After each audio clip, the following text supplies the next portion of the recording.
Salut les amis et bienvenue aux nouvelles reviews de figurines. Alors j'espère que vous allez bien. Alors je sais, ça fait très longtemps que j'ai plus posté de vidéo. Ça fait un mois déjà. Mais bon voilà, pour tout vous dire, j'ai eu un petit peu la flemme. Il y a eu le soleil aussi de mon côté. Pas vous mentir qu'ici en Belgique, le soleil on le voit très peu dans l'année. Des fois on doute même qu'il existe. Donc m'en voulez pas si j'ai pris un peu le soleil. C'est tout à fait normal. Vu le peu de temps qu'on passe à le voir. Voilà. Alors pour commencer, déjà cette review, on la commence avec... Ah oui non, c'est vrai, j'ai failli oublier. Mais pourtant, il fallait pas oublier. Je tiens à vous remercier, vraiment à vous tous, vous remercier parce qu'on a enfin franchi encore un palier de 100. Donc on est à 200 abonnés, si ce n'est plus, un tout petit peu plus. Et merci à vous, voilà, tout simplement, on se rapproche un peu plus des 500. Ça fait plaisir, vraiment, ça fait vraiment plaisir. Et on avance tous ensemble et ça c'est cool. Voilà, pour commencer cette review, on la commence avec Rhadamant EX. Alors figurine que j'ai voulu pendant très longtemps, je l'ai enfin.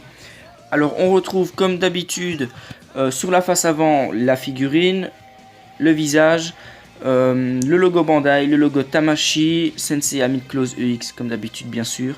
Alors voilà, on a l'habitude maintenant des boîtes EX, c'est toujours la même chose. Et puis voilà. Sur le côté, on y retrouve donc le totem que je ne montrerai pas dans cette vidéo parce que je n'en vois pas vraiment l'utilité. Je ne montre déjà pas les SOG, à part les deux dernières que j'ai faites avec vous. Mais sinon, voilà, les totems ne m'intéressent vraiment pas du tout à moi. À part si j'ai des figurines en doublon. Alors le côté droit, Rhadamant en attaque. Et la face arrière, toujours en attaque, mais une pose différente cette fois-ci, ce qui est vraiment sympa. Les trois visages, alors le visage hurlant, visage neutre et visage avec les yeux qui regardent vers le bas, qui donne un côté très charismatique à Rhadamant. Alors malheureusement, vous le savez maintenant, je pense, la figurine est sortie déjà depuis de nombreuses années. Pas de visage aux yeux fermés, malheureusement, c'est dommage. Pourtant, ce Rhadamant aurait été vraiment encore plus charismatique, je trouve, avec un visage aux yeux fermés. C'est ce qui manque. Alors la partie du dessus, on a les différentes prisons de la partie Mekai. Alors me demandez pas quelle partie correspond à la partie éclairée, je n'en sais absolument rien du tout. Voilà. Alors maintenant on va passer au contenu de la boîte. A tout de suite. Alors, dans ce premier blister, nous y retrouvons donc le personnage avec la magnifique chevelure rappelant l'animé, bien sûr, avec la tunique violette, les deux grosses épaulettes, les parties droite et gauche de l'armure. Et petite particularité avec ce personnage, c'est que dans la boîte, donc vous pouvez le voir à gauche et à droite, son attaque, un laser un petit peu bizarre, on a ça en bonus avec la figurine, ce qui n'est vraiment pas dégueulasse. Voilà. Deuxième blister, alors ici on a les parties différentes du totem, avec, vous pouvez voir la queue du casque dont on va parler dans les parties de comparaison. Le torse, l'abdomen, la petite ceinture. Malheureusement, vous me connaissez maintenant, j'aime bien les grosses ceintures, c'est dommage qu'elles soient petites. Les différentes mains avec ce petit système qui nous permet de ne pas perdre les mains qu'ils ont abandonnées malheureusement. C'est dommage, pourtant je pense que ça ne coûtait pas grand chose. Voilà, on connaît Bandai, maintenant il n'y a plus besoin de parler de ça. Et le petit casque en bas à droite, magnifique. Troisième et dernier blister. Alors ici on a quand même, je pense, la partie de l'armure la plus belle, les ailes. Alors les ailes qui me font penser à des ailes de chauve-souris avec, vous savez, ces petits crochets avec une magnifique couleur violette. La base du totem, la petite branche, on va dire comme ça, qui permet de tenir donc le totem avec les différents visages. Ici vous pouvez voir donc visage neutre, un visage qui sourit, tiens, j'ai oublié de vous le dire, bon excusez-moi, et le visage hurlant bien sûr. Voilà, on peut voir juste derrière, on a la base, voilà, en forme d'étoile un peu.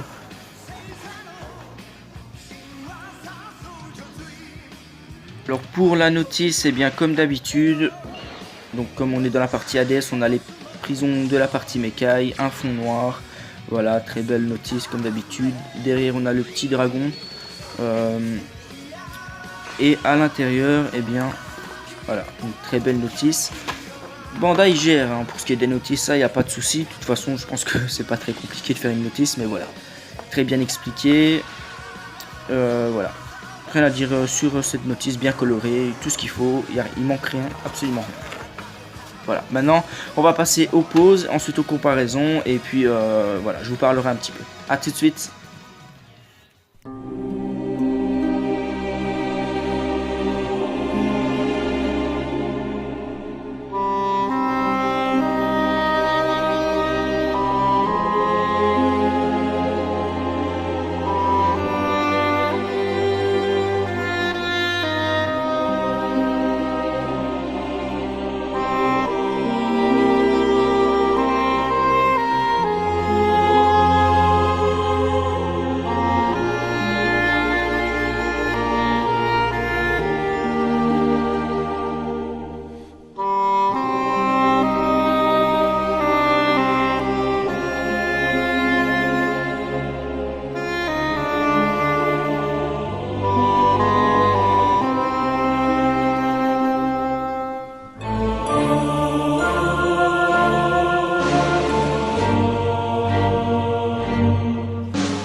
Alors pour commencer cette partie comparaison, on va déjà débuter avec le casque.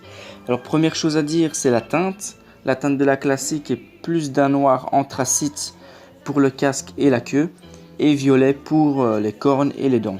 Pour la EX, elle a plutôt un noir assez profond pour le casque et la queue, avec un rose violet, on va dire, pour les cornes et les dents.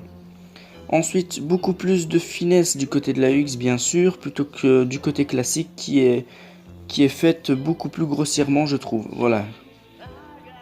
Bien sûr ce n'est que mon avis perso, je ne possède pas la science infuse, mais voilà.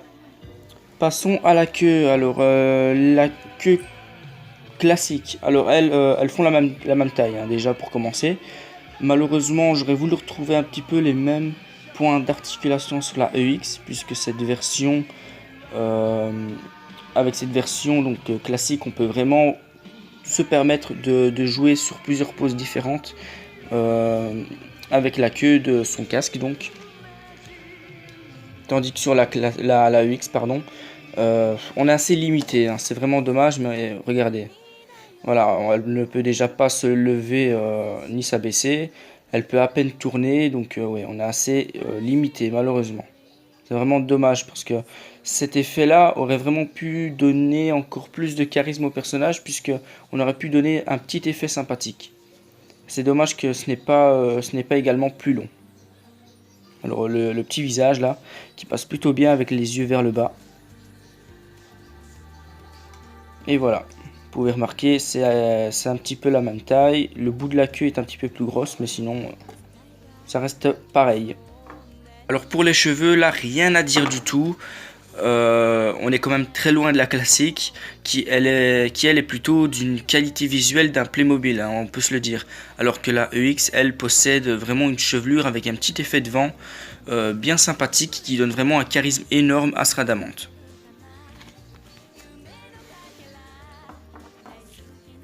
Alors pour ce qui est de la teinte, bien sûr, parce que c'est quand même la plus grosse différence entre ces deux versions, la teinte EX est beaucoup plus fidèle à l'anime, bien sûr, tandis que la classique, elle, est plutôt noire anthracite, je dirais.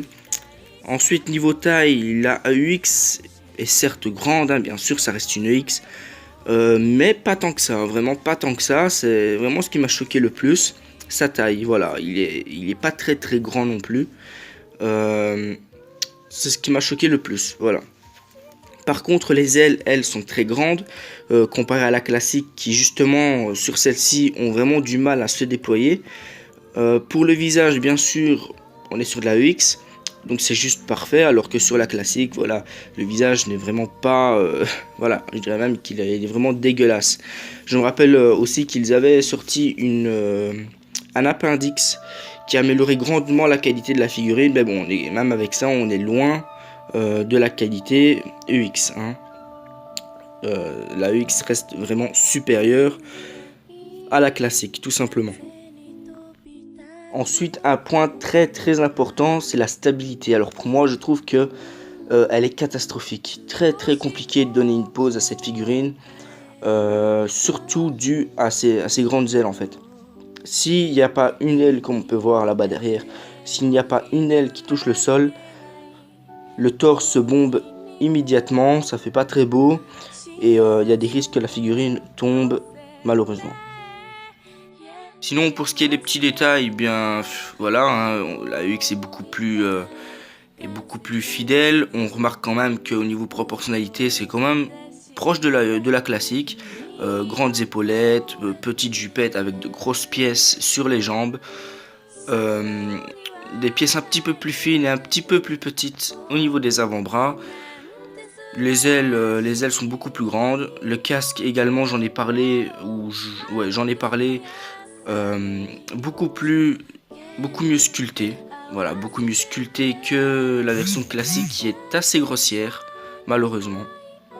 Sinon, ben voilà, c'est une belle figurine et je la conseille vraiment à tout le monde, sachant qu'elle n'est pas du tout chère à l'heure d'aujourd'hui.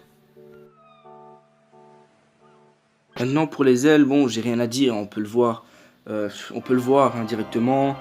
On a un effet sur ces ailes qui sont vraiment très recherchées, très profilées, alors que sur la classique c'est plat, il n'y a pas de style, il n'y a pas de couleur, hein.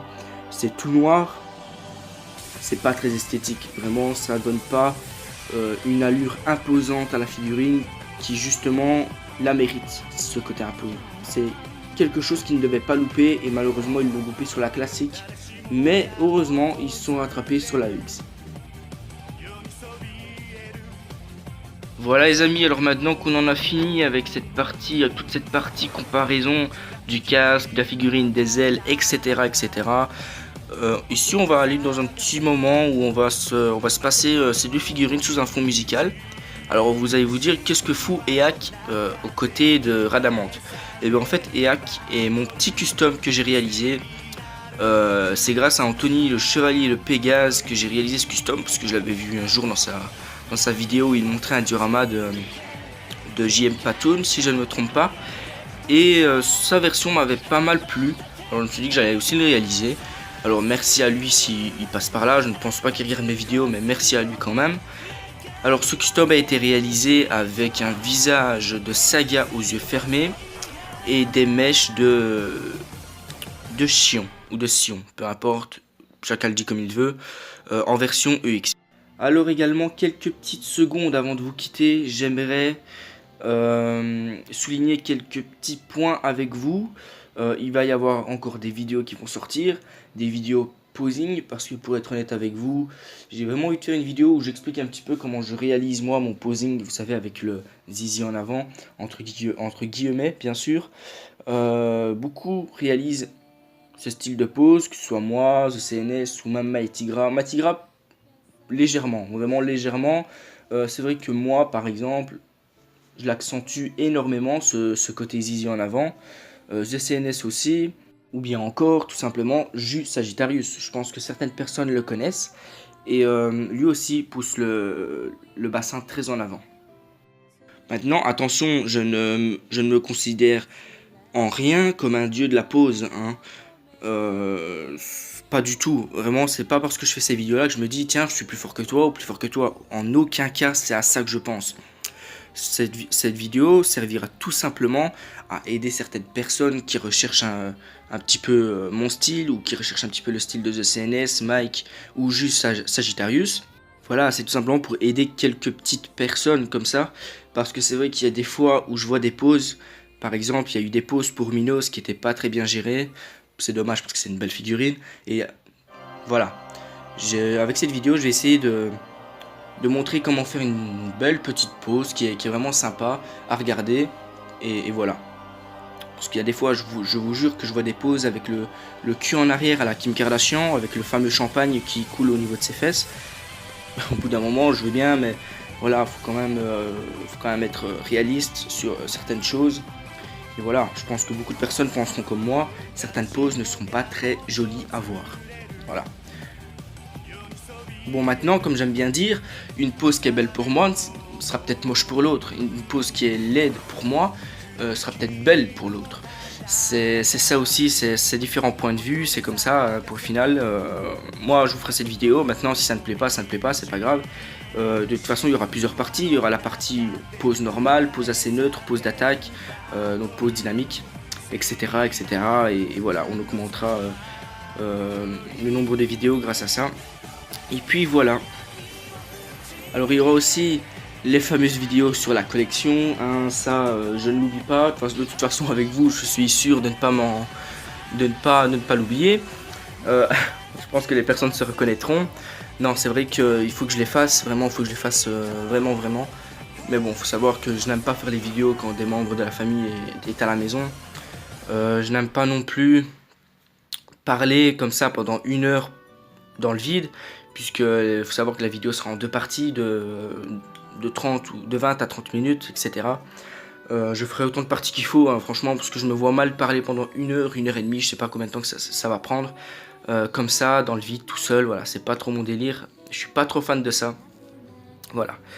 Alors ça prendra le temps que ça prendra, mais vous en faites pas, ça va arriver, je vous l'ai promis, ça va arriver tout simplement. J'attends aussi que toutes les poses soient bien faites, soient bien comme je les aime pour pouvoir tout vous montrer bien sûr. Je vais pas vous montrer des poses qui sont pour moi que j'estime ratées. Voilà. Les vidéos diorama aussi vont arriver, donc que ce soit démonstration de diorama ou que ce soit tuto.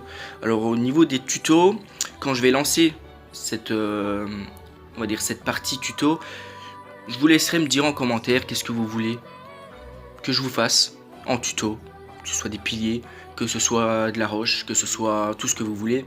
Voilà. Si je sais le faire, je vous le ferai avec plaisir, il n'y aura pas de problème. Si je ne peux le faire, je ne pourrai pas vous le montrer bien sûr. Mais voilà, je ferai vraiment de mon mieux. Et voilà les amis, la vidéo est à présent terminée, j'espère que vous avez passé un très bon moment.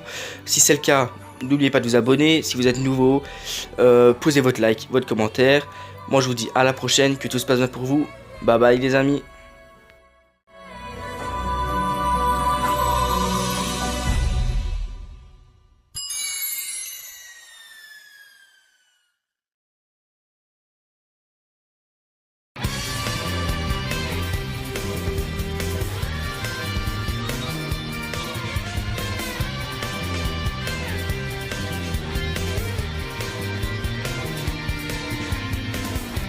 I just want to know what my life is for. Will you never but try have to